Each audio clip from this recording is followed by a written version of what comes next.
Oh, let me tell you something. Busting makes me feel good.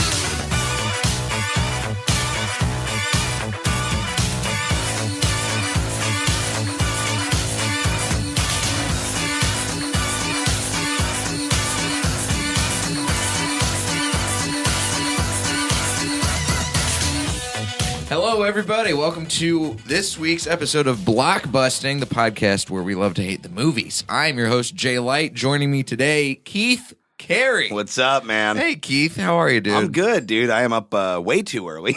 Is this, yeah. And I'm in a good salty mood to talk about this fucking movie.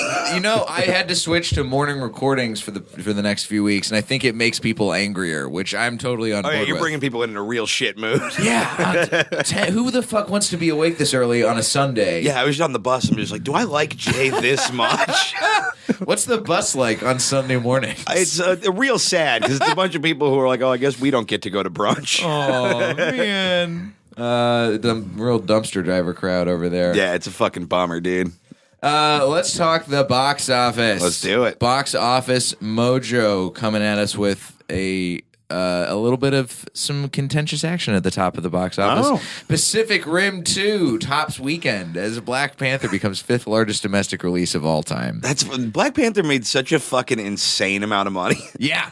It's the highest grossing superhero movie. Highest of all time grossing now. superhero movie. It is top 5 domestic grossing. It's probably going to get into top 3. I think there was I was talking to people about this week. I thought it could have cracked into number 1, but Star Wars made $900 million plus. And right now, Star Wars isn't even number 1. Isn't Avatar still number 1? Avatar is the number 1 total worldwide gross. Okay, are you talking domestic Star Wars gross? is still domestic gross, yeah. That's Force Awakens? Yes. Okay. Force Awakens. Avatar is far and away like several billions of dollars. That one's going to be hard to touch. What a weird movie Avatar is in that, like, and I read an article about this. It made all the money in the world and nobody gives a shit about it. Yeah. Like, it left no cultural footprint, but then will be the number 1 movie probably forever. Excuse me, Keith. There is going to be an Avatar land at Disney's Animal Kingdom. So cultural footprint. Here's how you know it doesn't matter. That's been open for months. Yeah. Because I've watched all the videos of it. And it looks, I don't know, cool if you give a shit about Avatar, which I don't give a shit about Avatar. This is how little, to say how little of a cultural footprint. It's at the fucking Disney Animal Kingdom. Yeah. Not even a top tier Disney couldn't park. even get California Adventure. Right? Even Toy Story got California Adventure. Yeah. I remember seeing Avatar in theaters, and everybody was like, "Oh, this is like a marvel of technology," and it was because it was the first really big 3D movie out of the 3D wave that came back, and then nobody gives a shit.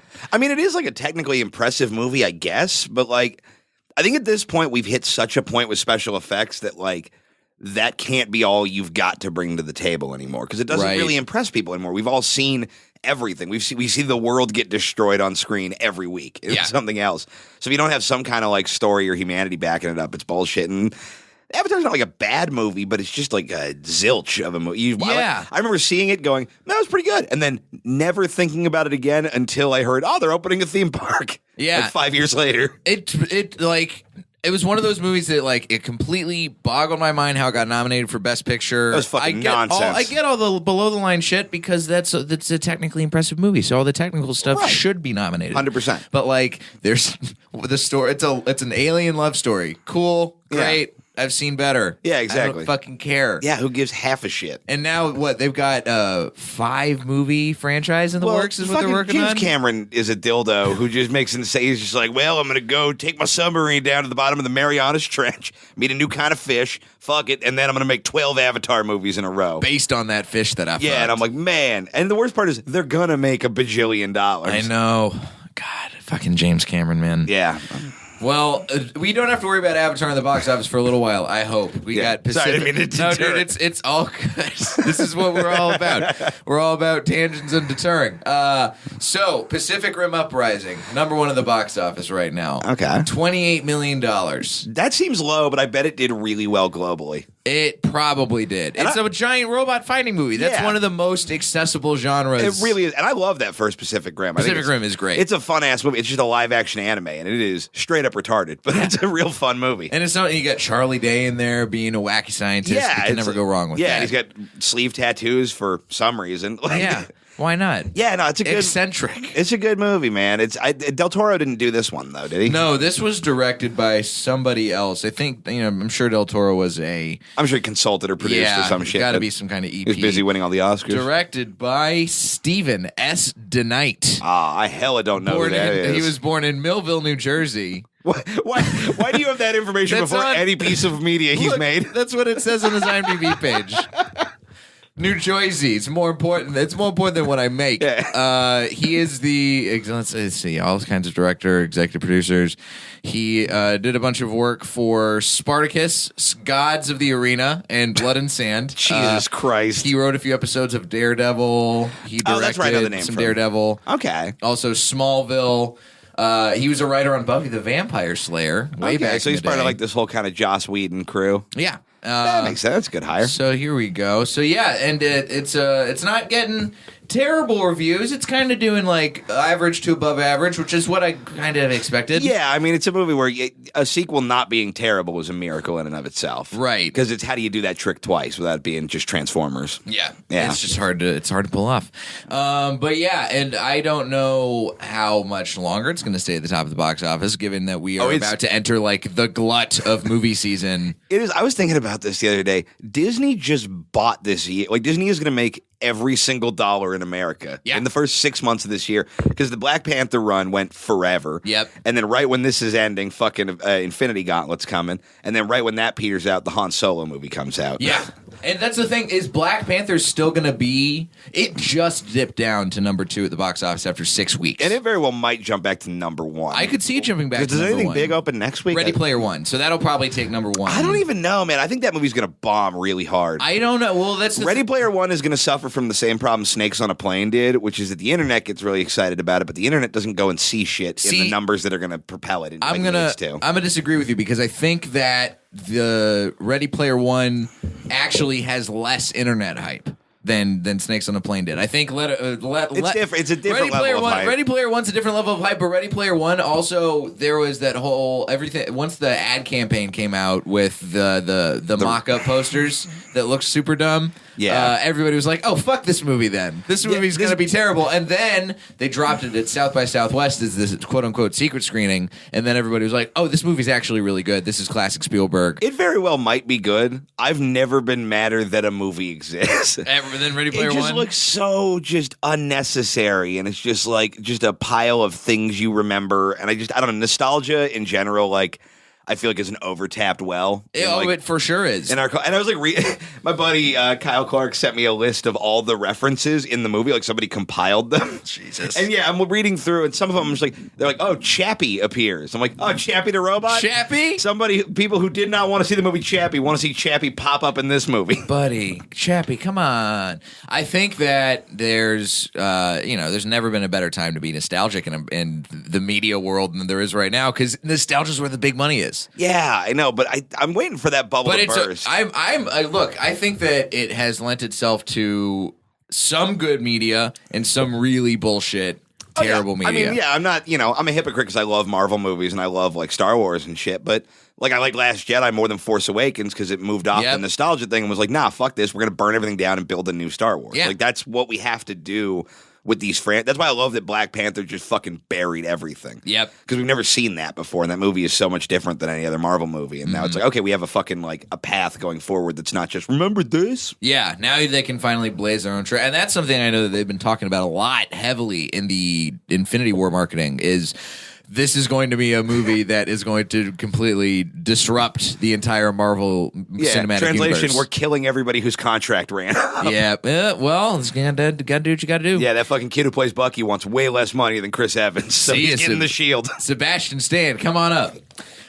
Speaking of Black Panther, that is number 2 at the box office, $16,658,000. So yeah, I finally got around to seeing it this week. What'd you think? I thought it was a very good superhero movie. I'll give you that. I think it was A little long. I nodded off in the middle. Not gonna lie. It drags in the middle a little. Yeah. It is like a thing where it's like it became this cultural movement, and I'm like, all right, when are we allowed to admit there's some problems with this movie? And you were admitting there were problems with the movie, like from the jump. I remember you. I mean, and I will say I like post. the movie a lot. Like I think fucking Michael B. Jordan in this movie is Michael so good. B. Jordan's great. I think that the cinematography is really great. I like a lot of the narrative choices that were made. Yeah, and when it works, it's working. Like, but there is a chunk in the middle where it gets kind of boring, and you're just like, all right, I really just wanted more of Michael B. Jordan, and they use him so little that you're like, I would have watched an hour of just him. Right. Like Black Panther is the least interesting character in Black Panther. Yeah, I definitely agree with that. That is one of the movie's flaws, unfortunately. But I also think that there are too many jokes. It got kind of, some of them were. I actually thought for a Marvel movie, they held back on that more because sometimes Marvel just buries shit in like fucking Ant-Man, dude. I haven't seen I've never seen a ton. I kind of tapped out of Marvel movies. Okay, the last ones I saw Thor Ragnarok, which I knew what I was getting into because it's Taika Waititi. It's Taika Waititi, exactly. Comedy, yeah. But I've never been like. Right around Iron Man 2, I was just like, okay, yeah, I get it. And then I've never really been much of a superhero movie guy. Yeah. So there you go. So that maybe you're about 15 movies back. Oh yeah, I'm not nearly as up to date. Yeah, as, I mean that's been kind of the Marvel formula. Yeah, they're like, the villains are nothing. Everything is it's just like a feel good comedy with like 3 pretty good action scenes in it, and like there are levels of them. Some of them are pretty lame. Some of them are fucking amazing. Like, those Guardians of the Galaxy movies. Guardians of the Galaxy is very good. Those are both so good. But I thought Black Panther. I thought the comedy was mostly all right, and it was kind of a thing where there were certain jokes where I'm just like, all right, this one's not for me, but that's okay. Right.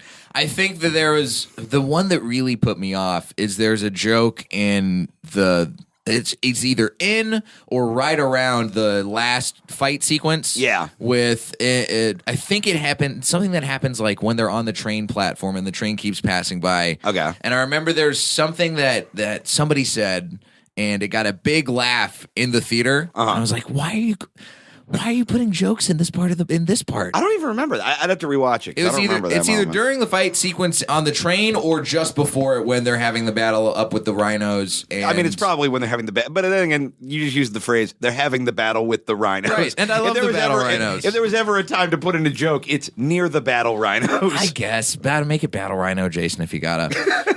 All right, number 3 at the box office, holding out strong. Is the fucking Jesus movie? Jesus movie, I can only imagine.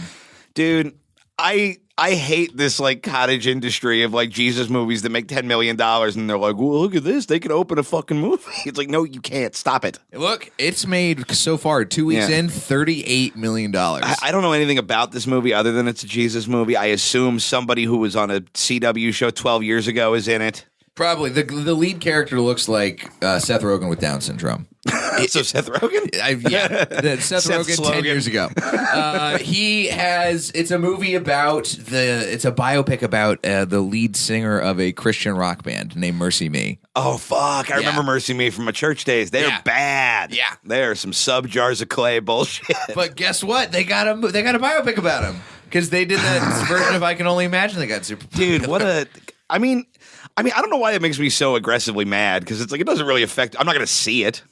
I guess good for them, but also like your God sucks. So I don't know. It's like it's one of those things where like okay, you just found your market to tap into because I was talking about this last week. Is that this is one of the only overtly Christian movies that has been released by a non like. Oh, we're Pure Flix. We only make God's Not Dead and God's Not Dead 2. Oh, man. Fucking Kevin Sorbo gets hit by a car. Right. Exactly. This isn't some fucking Kirk Cameron vanity project. This is like a legitimate movie released by a legitimate movie studio. Okay. Well, I mean, then good for them if they pulled that off. Yeah. So it's interesting. I don't know if this means that it's something that movie studios are going to tap more into. I don't think so. But who knows? Well, I mean, it's, you got to think of it from the studio's perspective. If you're trying to appeal to sort of that market that is looking for that sort of hole to be filled, this is the way to do it. You make just low budget movies that you can put out and make a decent amount of money, still turn a price. It's like the Blumhouse model, but for Jesus instead of horror. Yeah. And I think there is a need for that counter programming, and that like I think everything in mainstream media is going so far to the left, which obviously I like Black Panther, Wonder Woman. It's all about like inclusivity and sort of like liberal kind of ideas. Right. Then maybe if you want a conservative, kind of movie, or not even conservative, but something that just like reflects your value system, there's an opportunity to make some money doing that. Yeah. Like on a business level, I think it's kind of neat. And if you want to have a movie that you can take the kids to that will reflect your values, go take them to number 4 at the box office, Sherlock Gnomes. So your values are you're a fucking corporate shill and Elton John wants a new pool, right? Exactly. Why do I know that Elton John did the music for this? I don't know. Why did you know that? I don't know. That's just information that lives in my head. Is this a sequel to Romeo and Juliet? This is a sequel to Romeo and Juliet. I don't know if that makes it better or worse to me, because I don't want there to be a world where there's 2 competing gnome movies. Does this make it better or worse for you that Johnny Depp is one of the voices of Sherlock Gnomes? Oh my God. I think he is the lead voice of Sherlock Gnomes. Shut the fuck up. Sherlock Gnomes currently sitting with a 19% on Rotten Tomatoes. God, has anybody ever toppled just so gracelessly off the throne of power, like more so than Johnny Depp? Nope. From being like the biggest movie star in the world to being just an aggressively disliked piece of shit who's in terrible movies. But he still got a career, somehow. Yeah, I mean, not after this Fantastic Beasts sequel flops, he doesn't. Yeah, well, that's a good point. I guarantee that movie is going to tank.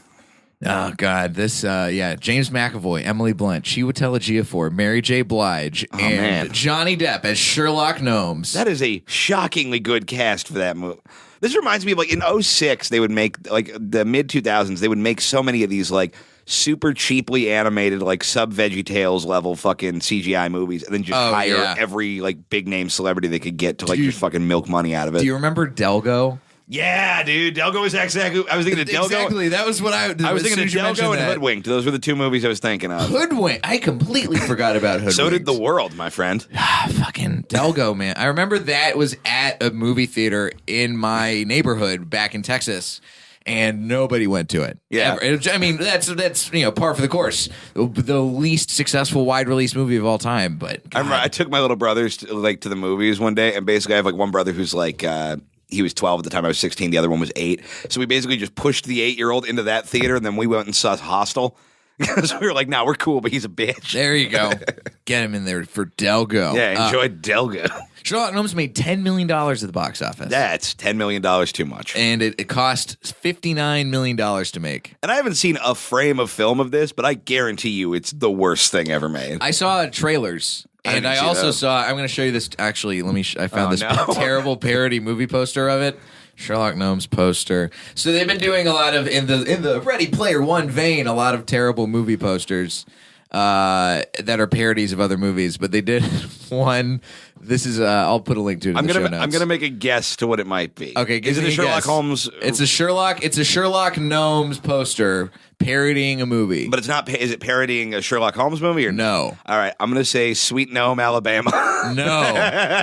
It's parodying the Deadpool poster. No, what? Who is that for?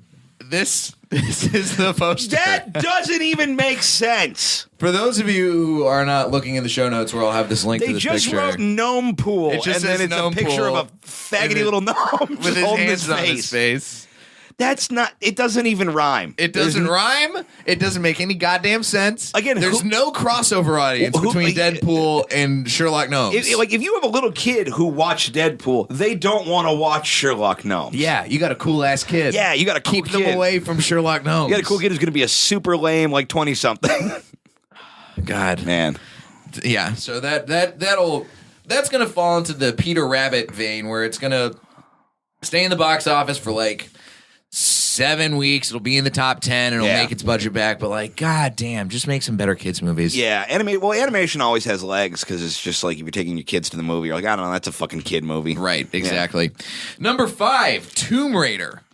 Oh, this kind of ate shit, huh? It's it's not doing so hot. It's at 2 weeks in. It made $41 million over the course of the past 2 weeks. $10 million this week. Budget of 94. It's looking like a flop. It's probably going to barely make its budget back, if I'm guessing. But it's not looking so hot for Tomb Raider. I don't know why they can't get a video game movie to work. It's it's going to be a long time before anything like that, I think. I mean, well, gets Rampage pulled is off. coming out soon. Rampage isn't going to be good though. We well, all know I didn't say it was Rampage going to be isn't- good. I know, but it's not going to make a dent in the box office. I think you're underestimating how much money The Rock can make. Like, that dude is fucking box office gold, dude. I mean, look, I love The Rock. But dude, Don't San get me Andreas wrong. made like $100 million.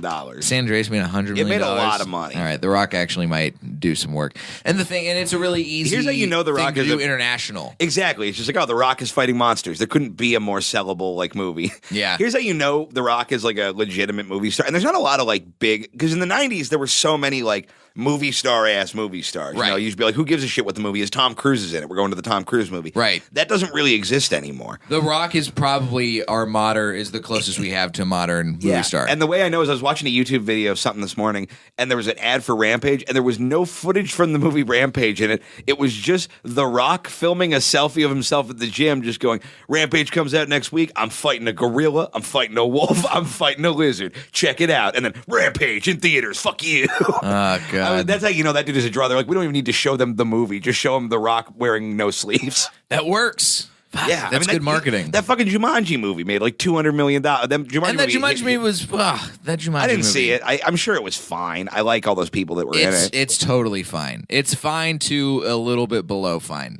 Yeah, But But that's my point. That dude can just fucking move tickets to a movie. People love him. Jumanji made $401 million at the box Christ. office. It's still in 1,000 theaters nationwide. I remember seeing it was really the Donald Trump of movies, and then it was going up against Star Wars. I'm like, there's no way this thing's gonna pull it off. And then I was like, oh shit, Jumanji's gaining number. All of a Jumanji took sudden, Michigan. Good news. Oh God, Jumanji, it's got Florida. Jumanji took Ohio. Fuck. Goddamn Jumanji. We're fucking gerrymandering. I was trying to think of a fake news joke, and my brain just went, well, okay, first syllable is Jew of Jews. Jumanji, so it's gonna be like fake Jews, and I'm like, oh, that sounds way worse. Fake Jews are why Jumanji is successful. They control the media, guys. This is a question I've been debating with my friends. Is The Rock allowed to say the N-word? I think so. Because he's half black, but wouldn't it be weird if he said, like, you would, like, take pause. You'd be like, I don't know how to feel about this. I would actually argue that The Rock makes more sense saying the N-word than Kevin Hart does. Just because he's tougher. Yeah, exactly. I can see him, like, flexing on somebody and Yeah, saying exactly. He's definitely flexing while he's saying it just to prove that he's allowed. But Yeah. I wouldn't step to The Rock. That's true. I guess it's like he can, because who's going to stop him? Gonna crush your head like an overripe cantaloupe. All right, number 6 at the box office, also sliding rapidly down, A Wrinkle in Time. Yeah, that one did not open. Nope, it's probably gonna make its budget back because big bombastic visuals movie for kids. It's currently at $73 million, but it dropped hard this week. Yeah, I mean, here's the thing. Ava DuVernay is sort of like this director who's been sort of like held up to do every movie. Like, she just signed to do New Gods for DC. Yep. And like, I don't think she's a bad director, but I saw Selma. It's fine. It's not a particularly well-directed movie. It's a well-written and well-acted movie. Gotcha. But it honestly looks like a Lifetime movie. And like in general, I just feel like they're almost giving her too much too fast. And because she's like the black woman filmmaker, and they just have the one, and it's the Idris Elba effect, where Hollywood can like one black person at a time. Yeah. So her and Ryan Coogler are going to get every movie in the world for the next 10 years. Ryan Coogler is pulling it off. Her, not so much. Ryan Coogler really is pulling it off, too. He already had a big smash hit with Creed, and Fruitvale Station was so widely regarded and critically acclaimed. And now Black Panther, he is going to be running, make whatever movie he wants. He just keeps hitting fucking home runs on movies that should not work on paper. Like Fruitvale, all right, it's a small indie movie. You got an actor who's really good. That makes sense. But like Creed had no right to be a good movie. Yeah. It should have been laughably bad. I went to see it like, this is going to be like a Razzie-worthy movie. And I fucking cried 3 times. That movie is better than any Rocky movie ever was. Still never got around to seeing it. Oh, it's so good, and it's even more insane because it's like the super emotional, well-told story, and it makes you stoked like Rocky did, but it's got like more heart to it than Rocky did. And then you realize it is a direct sequel. It is referencing events from fucking Rocky IV. Yeah, Ivan Drago ass Rocky IV. That's very impressive. Yeah. I'm going to give Ryan Coogler a whole lot of credit for that once I see it. Yeah, he's great. This Wrinkle in Time thing, though, I think Disney knew this movie wasn't going to blow up. And I think they kind of made a smart move in that they put it right after Black Panther. Yep. So they kind of almost had an excuse. They're like, oh, we kind of shot ourselves in the foot. But also they kind of got the press for like, oh, look at this sort of, woke ass movie we're putting out right after woke ass Black Panther. And I'm not saying and we got the double. You got the double whammy of powerful black women with Ava and with Oprah. Totally. And I want to be clear. I'm not saying like, oh, they just made this movie because fucking diversity or whatever. Right. I'm glad it got made. I'm glad people are getting shots. But the reality is like wokeness has become a marketing tool. Oh, for sure. It absolutely has. And to pretend it isn't is silly. And honestly, people say that like in this sort of cynical, negative, especially like sort of like racist dudes on movie forums, which I don't know why I still read the comments on these. But like they sort of like get into like, oh, they just made it because black people are popular now. And it's like, cool, fucking whatever. The door's open. Take your shot. You know what I mean?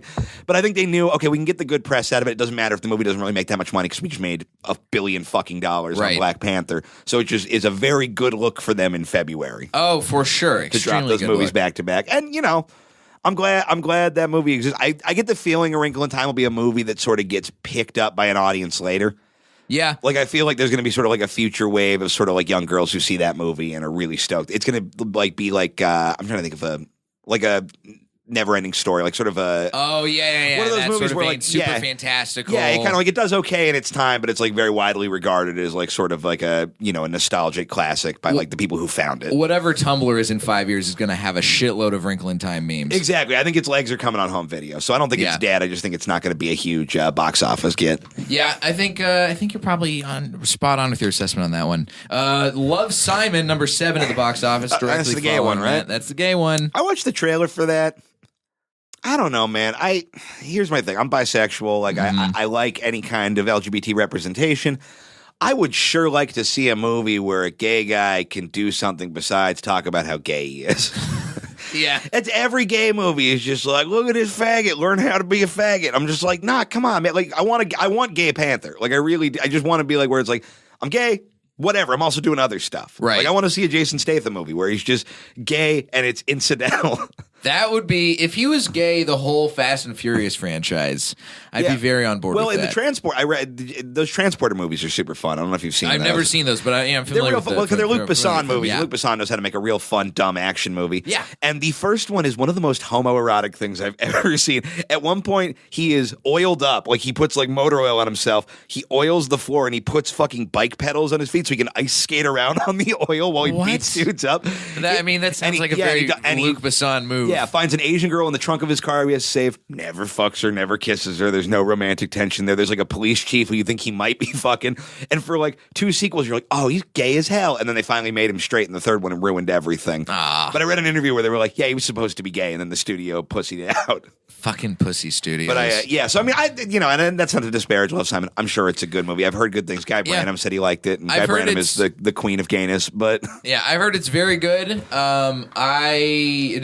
Did you see it does Call seem Me by like, Your Name? I haven't yet. I've heard it's good. This seems like Call Me by Your brand name. Like, yeah, I was gonna say this is like Call Me by Your Name was like the art house version of what Love, Simon is like. It's obviously very different plots, but the message is like, all right, we're gonna use movies to make gay people more accessible and palatable to average Americans. And I will say I do like that they're trying to sort of push this almost kind of middle of the road gay movie because every gay movie does kind of get relegated to art house status because it's like, oh, being gay is still this like being gay is still artsy. Yeah, it's still this weird like America can't wrap their mind around it concept, and I don't even think that's fair to America. Like, I think people are way more okay with gay people. I mean, there's still a lot of, struggle with it, but I think if you just kind of start putting it out there, you're going to get some resistance, but I think you could make a gay character in a movie and make some good money. Making a little middle-of-the-road coming-of-age movie with some teens. That's why I hope, good way to do it. When Deadpool, like, blew up as big as it did, Deadpool was bi in the comics.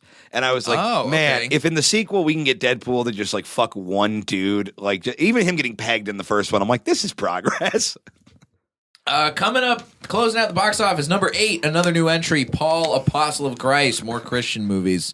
Hard pass. $5,000, $5 million. This seems a really shitty box office week. Yeah, this sounds like that Kirk Cameron fucking passion project. You know what? Surprise though, this was released by Sony. Wow. Another studio doing things. We'll see how this does. Bold move. It already made its entire budget back in 1 weekend. Oh, man. Oh, wait. Hang on a minute. They made a Bible epic for $5 million. Yeah, I don't think it's that epic. I think it's more like a Bible. Did they just shoot it at like a pretty good nativity scene like at Christmas? They found well, we got a couple hay bales we can use. Paul, Apostle of Shot him in a Christ. petting zoo. What is this about? Jay, what do you think it's about? It's about Paul. He was an apostle of Christ. He was. Who's in this movie? I don't even know. I don't want to look into this. Oh, this is going to have some real... I do kind of want to know who's in it. Okay, here we go. We're going to find out right now. Paul, Apostle of Christ, featuring... Nope, this doesn't say it at all. The fact that you've Googled multiple things and he still won't tell you means it's nobody good. I have found Christian movies on Box Office Mojo. Number one Christian movie of all time, Passion of the Christ. But then also all the Chronicles of unfair. All the Chronicles of Narnia movies also count as Christian movies. Apparently, well, I mean that makes sense. C.S. Lewis was pretty Jesus-y, and those are kind of Christian movies. But those movies are not Jesus-y. Absolutely not. Here we go. Oh, here we go. All right, 2018 biblical drama film. Yeah, Jim Caviezel's in there. Wow, man, what a step down. And James Faulkner as St. Paul. Wow, they are, this is the bottom of the barrel. Yep. Man, Caviezel did not capitalize on that Jesus part, man. But you know what? They built the fucking barrel. So it's all that really matters. Yeah. Did you hear that Jim Caviezel's coming back to play Jesus again? They're doing Passion of the Christ 2, Electric Boogaloo. Dude. Messianic Boogaloo. Yeah. That's not going to happen. No, it is. There's no way. There's no way. We covered this on the show a couple weeks ago. Passion of the Christ 2 is coming back with Mel Gibson as the director. Dude, I don't know why we kind of have decided we're letting Mel Gibson back in, like, to Hollywood, but... Look, how weird was that last year when he was just nominated for a bunch of Oscars? And it's like, remember when you said all the Jews started wars and then told your wife to get raped by a pack of N-words? Look, Jew hating is so passé now. We moved on to rape. Yeah, he did that too. Well, look. Dude, I like Mel Gibson. I like rape. No, I like Mel Gibson a lot. I like the Jews. Okay, let's not get carried away. I like Mel Gibson, but man, good for him for making a comeback. Yeah, I can't wait to see how he gets kicked out next time. We'll see. Can't wait for more drunk videos. Last two, Game Night number 9, surprise hit of the first quarter season. Yeah, that made currently. Sitting at, where are you? $60 million, $37 million budget. That's pretty good. Stayed in the top 10 for the past 5 weeks, and apparently it's getting some nice reviews too. Yeah, it looked fine. Yeah. Finally, Midnight Sun is the number 10 entrant at the box office, just beating out Steven Soderbergh's Unsane. Unsane looks great. I don't know what Midnight Sun is. I really want to see Unsane. Midnight Sun is a romantic tearjerker about 17-year-old Katie Price, sheltered at home since childhood with a rare genetic condition, a life-threatening sensitivity to sunlight. Having only her father, Jack, for company, Katie's world opens up after dark when she ventures outside to play her guitar. One night, her dreams come true when she's noticed and asked out by her longtime crush, Charlie, played by Arnold Schwarzenegger's son, Patrick Schwarzenegger. Oh my God. My heart stopped for half a second. Because if you would have said Arnold Schwarzenegger was courting a fucking bubble boy teenage girl... God. Well, all right. Enjoy fucking Medical Twilight or whatever this movie. Apparently, yeah, just more teens with life-threatening kids. When did this become its own genre? Fault in Our Stars opened up this whole world of oh wait, we can make teens with weird shit happening fall in love too. Okay. Well, this is Nicholas Sparks' fault. This is Walk to Remember. Oh yeah, Walk to Remember's the OG. Yeah, and the Boy in the Plastic Bubble with Travolta back in the 70s. This has always been a thing because everybody wants to watch teenagers fall in love and then die. I mean, I guess Romeo and Juliet kind of did. Yeah. I guess so. Shakespeare. Oof. Yeah, I did. And then Romeo and Juliet, directed by Baz Luhrmann. I love that movie. It's a pretty solid movie. It's really good, and that's like peak cuteness DiCaprio, and Kate Winslet's real good. Or not Kate Winslet. What the fuck is that kid's name? Kate Hudson? No. Kate Beckinsale? How many Kates are there? Oh, no, it's not even a Kate. It's Claire Danes. That's right. She does a good job in that one. Yeah, she looks like a Kate. Yeah, she does look like a Kate. Claire, Kate, they're close enough. I don't even know what that means. Both one syllable, K, C, count, sounding. Who fucking cares? Yeah, what are you possibly doing right now, Jay? What I am possibly doing is wondering how to break into the talk about the movie that you've come to talk about today, Keith. Sucker Punch. Dude, fuck this movie so much. This is, for those of you who have not been up to date on your Zack Snyder, 2011 film, an American action thriller film, co-written by Zack Snyder and Steve Shibuya. Steve Shibuya. Yep. The film stars Emily Browning as a young woman who is committed to a mental institution. In order to cope, she envisions the asylum as a brothel and teams up with 4 dancers/prisoners to escape before she undergoes a lobotomy. As she collects the items she needs to escape, she enters another level of fantasy in which the women become strong, experienced warriors. Wow. How do I put this delicately? This movie is the worst thing Zack Snyder has ever done, and I do include driving his daughter to suicide. Like that's fucked up. But It's fucked up, but accurate. This movie is a hot, steamy pile of shit. it is a bizarre movie, and so before we get into this movie specifically, I kind of love Zack Snyder as an entity. I don't love all his work, but dude has never made a safe choice. Ever. Every movie he's made has been the worst possible decision you could make. And sometimes they work. That Dawn of the Dead remake that sort of blew him up is legit one of my favorite horror movies of all time. It's maybe better than the original. It's so good.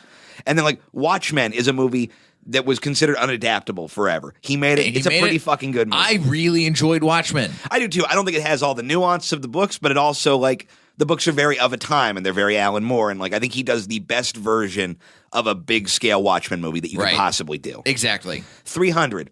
Weird visual thing. He kind of invented a style there. You know, I piggybacked off of the Sin City thing and then really found a way to make Frank Miller shit work. He's a great visual director. Even this Marvel or the DC shit, which I think the DC shit is terrible. But it looks interesting. I like the style behind it. It looks interesting. The idea behind Man of Steel of doing like this sort of conflicted Superman is a great idea. Yeah. It is a fucking awful movie. And I mentioned this before when we did Batman vs Superman. I'm so bummed you already did that because that is that movie should be in a museum. It should. Just like I've never seen a director make every wrong choice. The narrative core of the movie, though, is an interesting concept. It really is. But it's just surrounded by all of this extraneous stuff that you don't need to make the movie work. Totally. And it just clutters up the works. It's excess. The dude, loves his own shit. And I give him credit for, being one of the few big name directors who takes a big swing every time. Sucker Punch is him taking a swing at the concept of feminism and female empowerment. And it is done with the grace of like a dude who beer bonged his way to a C- in women's studies and now just explains feminism to girls at parties. Like that. It is a movie about women by a man who has never talked to a woman. Yeah. It's very clear that most of his inspiration for this movie is him probably like post jerking off the hentai, just like, oh, it'd be kind of cool if I put an axe in her hand. Yeah, well, it is this kind of thing of like, I think there's been a problem because I'm a big nerd. I think, and in nerd culture, there has always been a problem with like, the way, like the idea of a strong female character, because there are strong female characters, but a lot of times like sort of dudes just interpret that as like a girl who can do karate. Right. But she still looks like how you would draw a sexy girl. She still is really only defined by being the sexy girl on the team. And I don't think there's anything inherently wrong with enjoying that kind of art, with enjoying like sort of exploitative stuff and, right. kind of digging it. And I think that women can take, empowerment from that. And, I'm not going to speak for women. And I realize this makes me sound way more social justice-y than I actually am. But the point I'm getting at is like, if you set out to make a movie as ambitious as he did here, which is like, you can tell what points he's trying to make about like the male gaze and like, how women are depicted in art, you have to have some fundamental understanding in the execution of how to make that matter. He does not. He has all 3 levels of react. Because basically the premise of the movie, she gets fucking institutionalized. Yep. Then she's like, well, I can't deal with this mentally, so I'm going to pretend I'm in a brothel. Yeah. And then because that's more empowering. And then within that dream sequence, whenever they have to do a thing, she just pretends they're in every video game at once. The most just messy, cluttered, fucking brown and green action sequences that mean nothing. But there's no distinction between those levels of reality in the movie. They all look equally fake. Like, right. Nothing ever feels real or like it has any stakes. Like it's trying for this Inception thing of like sort of escalation, but it starts at 11 and just stays at 11 the whole time. Here's what I remember going to see this movie based on the trailer alone. Right. As you do. And the trailer was it was Comic-Con and it came out. It was so fucking awesome. badass. And it had Led Zeppelin is fucking when the levee breaks. I'm like, oh yeah, this is gonna be great. I got so high in Cincinnati, Ohio, with my friends, and we went to go see this movie. And I think this was the first time I ever got high and was disappointed by a movie afterwards. And I was like, what happened? What did we do? It's baffling. So what do you think are the biggest problems with this movie? The biggest problems with this movie. Number one, I think it is so obsessed with its own sort of visual style that it never bothers to make you give a shit about anybody in the movie. And no one is a character in this movie. No one has more than one word of characteristics. There's like the quiet girl, the tough girl, the rape guy. Yeah. Everyone is the rape guy. We'll get to the rape stuff later. Oh boy. But there's no character to it. There's no real arc to it. It's just kind of this very repetitive, episodic, like sort of like you got to find the key to open the door or whatever. And there's no... You gotta find the fire.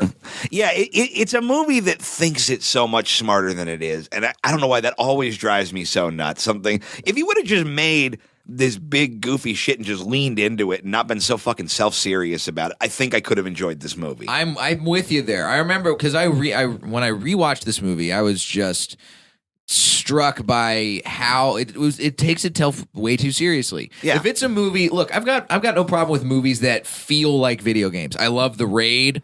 The whole Raid series is a movie that is designed around, all right, we're gonna have some big badass fights. Yeah. And the whole movie's gonna feel like, all right, we're gonna go clear this level of this apartment complex. We're gonna be like, this is the prison scene. This is the scene where they fight in the cars.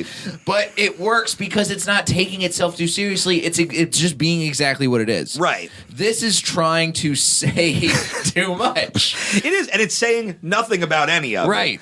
It's just like, it's like, and you even read the press Zack Snyder did around it, and that he does around any movie. Reading his interviews is always so hilarious because he just talks such a big game and is just such like I'm a fucking philosopher, bro. This I've got the perfect clip from that from Wikipedia. Hang on, can I guess? Because I think I know it. Is it the one about Watchmen and Batman? No. This is about why he called the movie Sucker Punch. Oh God, this is that's because the title Sucker Punch is not explained in the movie. It means nothing. It doesn't mean anything. Snyder has said there are two meanings. There's a mechanism in the movie that sneaks up on you. We sort of plant the seed of this thing, and then at the end of the movie, it kind of comes back around. No, it doesn't. I think that in some ways that's what the Sucker Punch is, but also you, the audience, have like a preconceived idea when you look at Baby Doll. You think she's innocent and sweet, and she's only capable of a certain amount of things. But I think that's a mistake. So that has something to do with the title too. Here's why it's called that, because it sucks and I want to punch you. Oh, Zack Snyder. No, yeah, his quote about and during the Watchmen press tour, he's just like, I'm making a real superhero movie. Like, if you watch a Batman movie, Batman's not going to get raped in prison. He could in my movie. That's a real quote. In Entertainment Weekly. This movie feels like, especially, I think you make a great point with the feminist aspects and him trying to make like a female empowerment movie, but it feels like he took a fucking Wonder Woman comic and then dumped Monster Energy drink all over it, and then the colors bled out. That's the thing. There is no like. I hate being this guy, and in general, I'm not this guy. But like, let's compare Wonder Woman to this movie for a minute, because I don't love Wonder Woman, but I get what it was going for, and it is a movie that, despite all its flaws, one thing you can say about it is like, she is a character-ass character. She has a point of view. It is, enhanced by the fact that she's a woman from an island full of women. It is not her only defining characteristic. It's not the only thing about her. That movie works. Like, a lot of those beats work even if she's a dude. Like, it's just a story about a hero who happens to have a pussy. Mm-hmm. This movie, all these girls have is they are sexy, broken ladies. Yeah, that's it. That's it, and that is such a that's a fine place to start, but that is such a boring beat to just hit over and over again, and to just watch these girls like get victimized in uninteresting ways, not get any kind of real interesting revenge. They just blow up a bunch of robots. It's infuriatingly bad. It's really, really difficult to watch, and it's not entertaining enough to override any of that. Because there are plenty of movies that are like problematic movies that like I still love because they're insanely fun to watch. Right. This is not. The action's not that good. It's some of the worst shit I think Zack Snyder's done in terms of his action stuff. Yeah. It is too much all the time. Nobody is telling him no. He is a dude who needs to be like focused like a laser, Mm-hmm. like, or he doesn't work. I think the more freedom you give Zack Snyder, the worse he does. And the problem with this is that this was the most freedom Zack Snyder's allowed because it's the only movie he ever made based on an original concept. There is no original concept. He wrote. This is the only time he's the been allowed original to write a concept movie. is Just been like, hey, I can do this. No, yeah, you're 100% right. And this is what he's not a good writer. No. He's a good director. He's a terrible fucking writer. The biggest thing you could do to make this a more interesting movie to me, just on a structural level, episode 1, remove this brothel mid-level fantasy thing, because you've created so many levels of disconnect that there is no, you don't give a shit about anybody because you're like, well, this is a dream within a dream. So like, oh no, a dragon. Like you're like, I don't care. It doesn't make any sense for this to happen. Like the cool way to make this movie is to shoot the fucking psych ward shit just like raw and hard. Like make it like fucking One Flew Over the Cuckoo's Nest, and then you dip into these fucking like action fantasy things. That's an interesting way to do it. Mm-hmm. But that brothel sequence just kind of keeps you at such an arm's length and adds this weird. Has there ever been a less sexy movie about sex? I don't think so. I can't There's think not of one. one moment, and you can tell the movie wants you to think it's sexy. It really does. There's not one moment in this where I was like, oh yeah, I was just even when they're wearing those outfits, I'm just like, I get it. You know what I mean? It's almost like if you ask like a gay guy to like show you what a sexy lady looked like. It's so just over the top. There's so many other God. And for a movie, it feels the pacing is all fucking off. Oh yeah, it doesn't make any goddamn sense. It truly doesn't. There's no reason for a lot of this movie, a lot of the characters in this movie to exist. They're all so stock and so one note. Yeah. The motivation behind things is just like, okay, we're gonna make Oscar Isaac an evil guy. Yeah, who has like a little bit of power, and then all of a sudden he has a mustache, so that means he's even more evil. That's how you has denote more a power. I will say Oscar Isaac is one of the few things that does kind of work, and like his character is bad, but he just fucking goes for it. He knows what kind of movie this is supposed to be, so he just fucking goes balls to the wall. And I will say this: another thing about Zack Snyder's visual style that he really harps on and drives into the fucking ground in this movie is gratuitous slow-mo. Well, this whole overcrank thing that he kind of started with 300 especially, and then just that became his defining thing. In the opening sequence when it's like they're zooming, the dad is like a cartoonish amount of slow motion. And they even just have a shot where it's like 30 seconds on a button spinning on the ground. I started laughing there, and I was like, okay, this is going to be so bad. Do you remember what this movie felt like seeing it in the theaters for you? Like, did you go in feeling excited? Did you feel like maybe it was going to be something kind of iffy? I went in feeling pretty hyped because it looked pretty good, and I'd liked all his movies up until that point. Like, and I was like, okay, he's going to do like his own thing now. I'm pretty stoked about that. And I remember even until like halfway through the movie wanting to like it. I was just like, I understand that this could be fun. Maybe I'm just not having a good time, and that's on me. And by the end, I'm just like, this is a bad movie.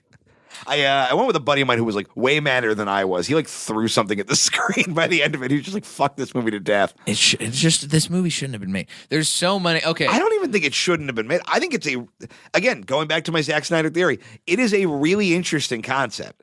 And I think with like a little bit of, if you had a good writer work on this and you had a producer who calmed him the fuck down a little bit, this could be a really good movie. It has. I have a hard time seeing where this part could have been a good movie with this creative team. I think the concept is not terrible. Right. I would actually think maybe the opposite would work, where if you had the same writers, but you had a better director who could come in and sort of finesse this, work with the writers and like finesse the script and sort of be like, all right, let's tamp down some of this like weird excess that you're throwing in and these other and this dream sequence shit. Like I could imagine this movie being made by like a David Fincher. I think I think so. I think David Fincher has no humanities though to his work, so I think that kind of gets into the same problem I have with Snyder. I guess so. David Fincher is objectively a better filmmaker, but objectively a better filmmaker, and he would do a much better job with the bleakness of this movie and not gussy it up with all the dragons and samurai robots. You know, it'd be an interesting idea.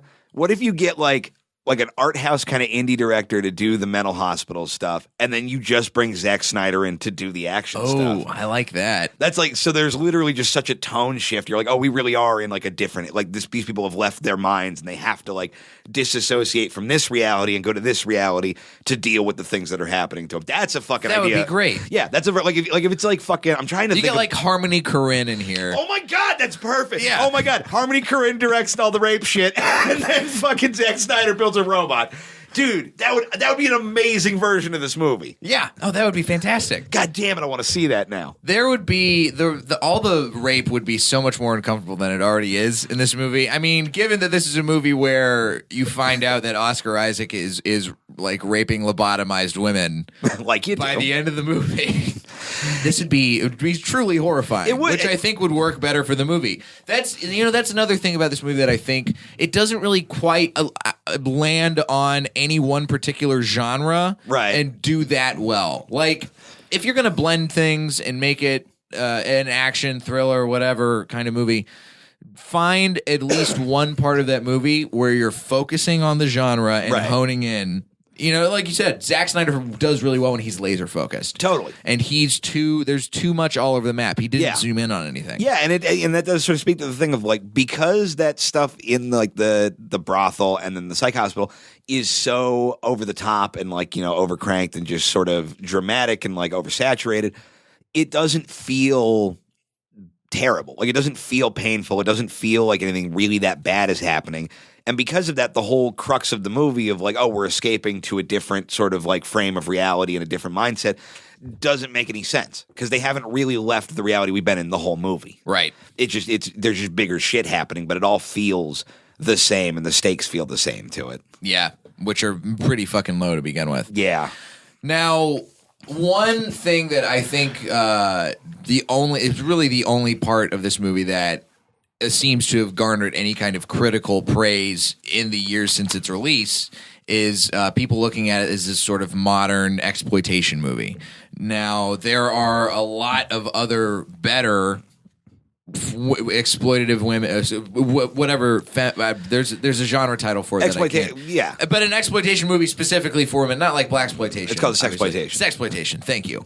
Yeah. But there are so many better movies in that vein. And this one, I still think, doesn't quite hit the mark on that level either. No, and that genre, exploitation is like a very misleadingly named genre because I'm like a big fan of, especially from the 70s, like a lot of like the women in prison movies, Yes. the blaxploitation movement, and all that. And this went into horror a lot as well. The thing with those movies is they're called exploitation movies because it was like, oh, okay, well, you know, make this movie for a black audience, and then we'll exploit the black audience's money. But those movies are not, I mean, some of them are terrible trash, but they're fun to watch.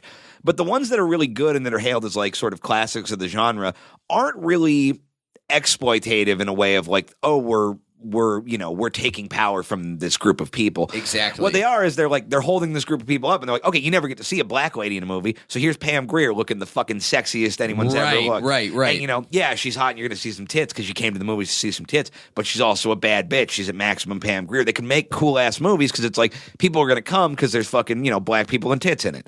And then once they show up, you give them a good movie. Yeah. This movie feels exploitative in the negative way. Right. And it feels like a movie that is like saying that's a bad thing, but also doing it. And that's my problem is either make the shitty movie you want to make or make a movie that is actually like, you know, using that as a way to get people interested and then allowing the women characters to have some sort of agency or at least just explaining the idea that like they are not just puppets of a male imagination. Exactly. Because none of those fantasies feel like anything these girls would actually think up. Right. You know, there's no sense of their, if it's their fantasy and it's all baby dolls fantasy is sort of the idea. Mm-hmm.